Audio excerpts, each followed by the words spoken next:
Guys, great to see you. Congratulations. I cannot believe you're sitting beside this woman. She's horrible. I mean, let's cut straight to the chase, Renee. Oh, I'm sorry. She's an enabler. She's just helping her along. Whoa. Whoa. Yeah. Subtle suggestions, showing her the way, you know. Tools, helpful tools. Helpful tools in this cruel, cruel world. You gotta be ready.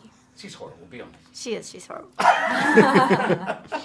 What's your take on it all? It's fun. It's just so fun. It's unlike anything that's out there. I feel like it's sexy, it's dark, it's gritty, it's unpredictable, and it keeps you wanting more. That's how I felt reading the first script. I just wanted to know everything. So I think it's something an audience is really going to sink their teeth into and like devour. It's filling a void, you know. And that's the thing, I suppose, for your role, sinking your teeth into it like never before. Your claws and your fangs. So was that the thing you read it? You went, oh, this is going to be fun and juicy. Yes, 100%. I met Mike Kelly, and I thought, oh, there's a new friend I need to have. And then he explained the inspiration for Anne. He said, just think Anne Bancroft. Think Mrs. Robinson. Oh, yeah. But subvert that.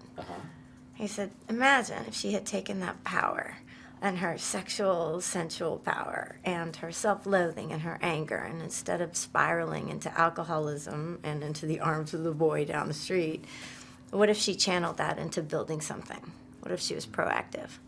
What if she created a situation for herself where she could manipulate her environment and the people in her life instead of the converse? And I thought, send me to wardrobe.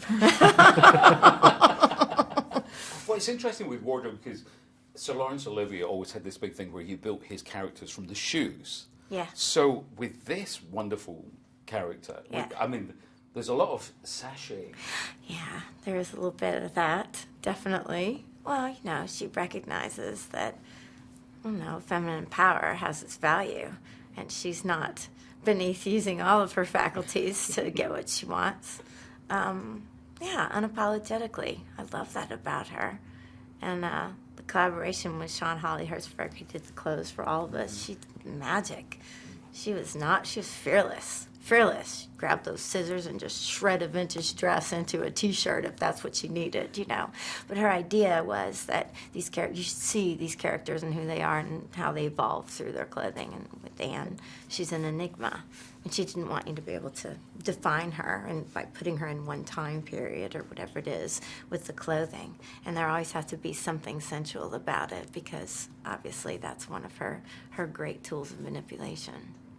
Did you keep some of the wardrobe? I should have. I should have brought a So bigger you purse. missed it. No! I'll know where that dress went. So now, because it's dark at times, does that mean that offset you try and lighten things up? Was there time? I was like, was there time? I was like, was there time offset? It feels like such an emotional I think, roller yeah, coaster. I think we kind of went home, changed your clothes, come back. I think that was pretty much your schedule, at least. Yeah. I've never seen her run from place to place. I don't know how much lightning you had time for. Yeah, I mean, it was a joy working with all of this cast. Like, as evil as Anne Montgomery is, that's how warm Renee Zellweger is, and Blake is sweetheart, and we just had a lot of, I mean, we all get along really well, and yeah, there was definitely lightness in between the darkness. In between the darkness. Yeah. How many questions have you had to answer about proposals? Quite a bit. Yeah. And I have yet to give a good one. Yeah, because I can't. It's a I scary love that. question. I can't really think of. What was the best question about the proposals that you've had this week? Well, mostly it was like, What would you do in this scenario? Would you take the money in exchange for a night in exchange for someone going to bed with your partner? And the answer is mostly like resoundingly like, yes. Yeah. Even turned it on somebody today. You're like, I'm gonna ask you that first. And she was like, And of she was course. like, of course I said Everybody yes. said of course. You go, I'm an actor, of course. What about yourself, Blake? Oh my gosh, it's so it's hard. I mean, I'd like to think that I would Oh, go turn on. it down. I'd like to think that I would, but I mean, come Think of all on. the It's, good you can do. Yeah, I guess it's a small price to pay. You can like do so much good with that money. Take one for the team, and then solve so many of the world's problems. Just I'd probably do it. I mean, my mother even asked her when I told her about the show. She was like, $80 million to sleep with your father? You can have him. I'm like, well, I know where you stand on it. I don't, not just one night. You can actually have them for that. Yeah. Take them now. Oh, that's just absolutely brilliant. Now, I've only seen 4 episodes. Now, when this comes out on Netflix, we were talking about this off camera. You can binge watch them. What is it? How do you do the?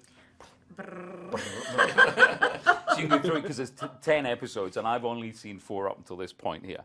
But I got a little feeling, we were saying this off camera too, that I think you may be going to the dark side. I think that maybe you have a lot in store for you. Oh. Like, I think that you might not even know how crazy it's going to get. Scratch the surface. Sweet little Lisa.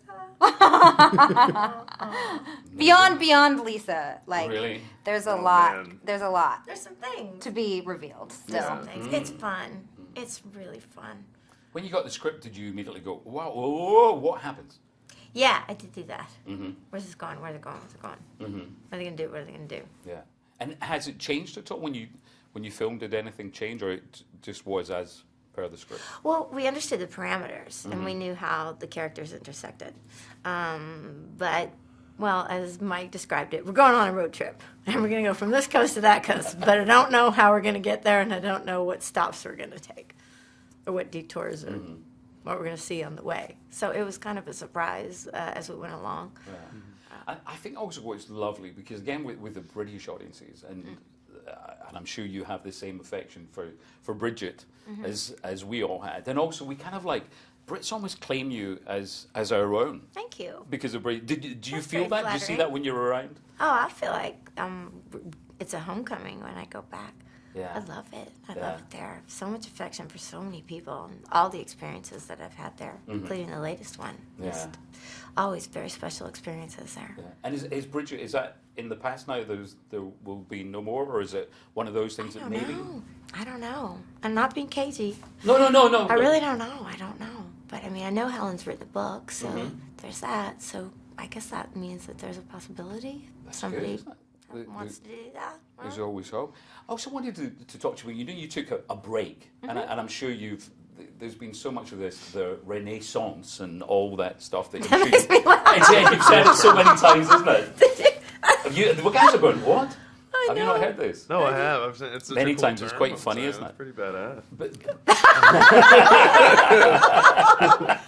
And when you take a break, and I'm not prying, but when you Oh, go on, Can I pry. pry? All right. No, because I'm fascinated as to when you take a break as you did, what you actually do, and do you say, right, I'm not going to watch films or TV, or I'm not even going to learn a monologue to keep that muscle working. Do you just go, I just want to get away from it all completely? Or how, Oh, no way. I want to see so many movies. Yeah. The movies I don't have time to go see when you're making the Yeah. movies, because that's all you can do when you're making movies is do your work if you're going to do it responsibly, you know. So tons of movies and tons of television, and for research, because I created a show and I'm producing and developing shows, and I want to be familiar with writers and directors and see what's out there and what's going on. And I mean, it's, you know, it's inspirational in some respects, but I also wanted to learn new things. Now you reach a point when you've been doing the same thing for a long time, and how greedy can one girl get? You know, I've had some extraordinary experiences, and when is enough? And it's time to learn new things. I don't think you can be an interesting storyteller if you can't relate to other people's experiences because you've spent 25, 30 years living other people's lives on screen on a set. You know, you have to learn things. You have to have some life. And I was bored, not with my work. I always loved my work and all the films that I did. Every single one of them was just, I was spoiled for riches with the folks I was working with and the content, and all of them dreams come true, but I was bored with myself. I needed to grow as a person and evolve a little bit and learn new things. You live once, right? there's a lot to be learned here. Did you find on set as well? Were you learning lots from the lovely Renee? Yeah, I learned a ton working on this project. Renee makes it look so easy. I'm not sure I've learned how to make it look that easy yet, but I aspire. I learned a lot about my stamina and about like my curiosity. I learned about I don't know, every project I learned so much. I learned a lot, and this goes from 1 to 10. So I've never, been on such an emotional roller coaster like this. But it was so inspiring, and it's like she felt before. I feel so cheesy to say it here next to you, but I absolutely loved working with Renee. It was so inspiring, and just how wonderful she is to everyone on set. It makes you want to be a better person and ups your game to be a better actor, and it's just.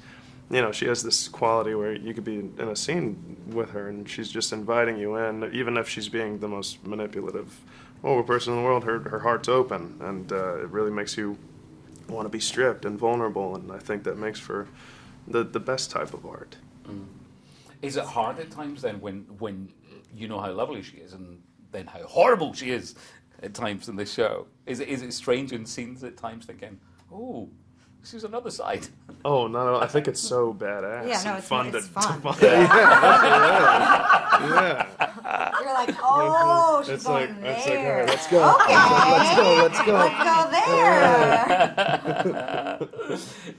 When people watch this, so I'm not giving anything away, but it all revolves around, or it seems to revolve around, one night initially. So how many times are you getting from friends, family? Come on, give us a little clue, because in the show you can't even tell Yeah, your missus.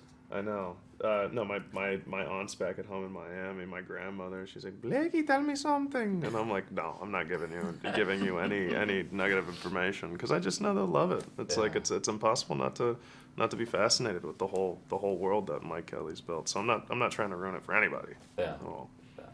Can you watch yourself and remove yourself a bit from it and enjoy it as a viewer?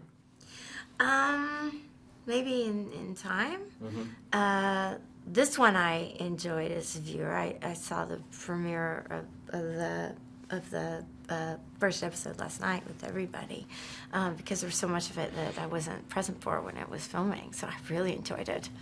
Backstreet Boys. Oh, is that your first time seeing it? Isn't that awesome? You were great. Oh. And you're wonderful. Thanks. This is so much fun. Yeah, there's so much that I didn't see. Yeah. And, so I could that. But with the other work, maybe in time, I don't tend to watch my work because it's here and here, And I think of it more as life experiences that I can recall.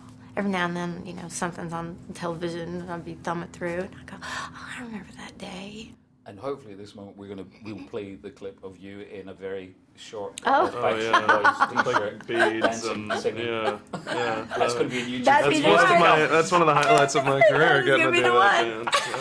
I love that. When I read that, I was like, oh my god. I was like, I have to do this. I was like, this is. Oh, were you You did a great job. I was wearing tidy whities. I was, and I choreographed it myself, man. Wow. Well, you've got your Glee background. I mean, That's well, you true. go, guys, I I thought probably- I'd moved. I did unknowingly steal, I bet, like a couple moves from Glee too. So that came in handy on that day for sure. Oh, and that must have been an incredible ride with Glee. Oh, it was, man. That was such a machine, I just turned 20, and I used to watch that show with my brother when I was like in high school. He's the one who introduced me to the show, so just to get on it, and I always wanted to like experience something like that. It was a dream. You watched the show in high school and then you got on the show? Yeah. Wow. My brother Ricky showed it to me, and That's so sweet. so it was crazy beyond, but it was such a machine. I learned so much. I became a better singer because of it. I got a little more.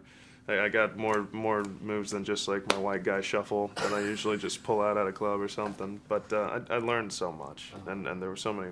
I mean, it was the best crew you could ask for, best cast you could ask for until now. Until now. You hear that, Glee cast? Until now. I have to ask you because I hope I get another chance to talk to you in more detail about it. But obviously we're just seeing the Judy Garland stuff coming through, and I mean it's a transformation. Oh, thanks. I mean it looks absolutely brilliant, and that was an incredible part of Judy's life. So just give me a little tease of what that was like, because there was a lot of time in makeup, prosthetics, and. Well, we got it down to a good hour and a half, 2 hours at one point, which was great. We tried to minimize that so that it wouldn't be a distraction. I don't even know where to begin to talk about that. I should probably put some thought into it before I start opening my mouth about that experience. But I can tell you that it was very special. And it was really special going to work every day with this entire group of people who were showing up with the same love for Judy and just everyone wanted to do their best to tell this story of this little known part of her life where, she was going through quite a bit. And I think that it's an important part of her story because it sort of shines a spotlight on just how truly exceptional she was. Beyond iconic, beyond. She was just, sublime. So just a very special experience, I can tell you. It felt like we were making a love letter to Judy every day. It was pretty special.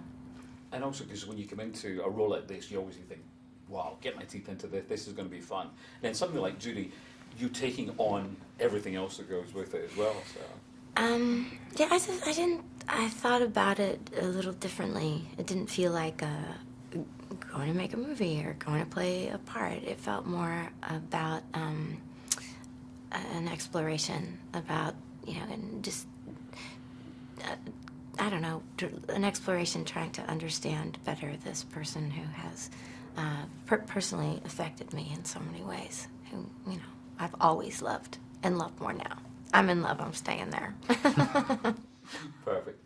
I want to talk to you about soccer. What about it? Because you were in the soccer team. Am I right? Is this right? Have I done my research?